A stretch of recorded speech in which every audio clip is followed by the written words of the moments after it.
From the tops of the trees to the bottom of the sea. Hello everyone, and welcome aboard my 15-foot boat called the Intense.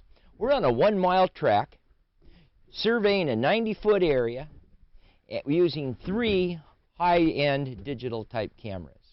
These cameras fly over the seafloor and they're able to look at each other, spin around, and see what the seafloor life is like. Sitting next to me today is Jeff Benjamin, and he's one of our mission specialists. Jeff, what's our objective today? Again, we'll be looking at the seafloor, looking for changes, things that stand out, mostly for invasive non-native marine plants and animals. A lot of those things get brought into our waters from cargo vessels and military ships through their ballast water, because they've been coming from all kinds of different places around the world. And you know the best thing about this is we don't have to get wet and we don't have to take the risks of actually going diving. And we're going to be sending off satellite image to our guys in Fife when we get back out there, of course.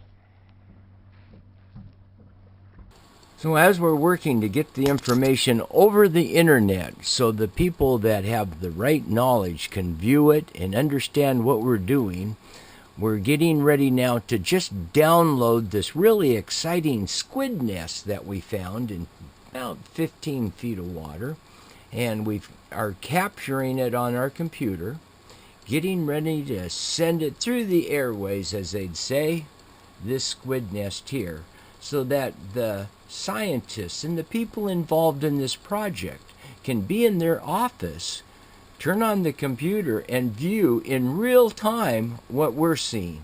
How cool is that, huh? So now we're finishing up this quest, working along the seafloor, researching what's on it, and looking at things like this, the squid nest. How cool is that? Bye-bye, everyone. Be safe out on the water, and continued good success for you people that are trying to help assist the cleanup of Puget Sound.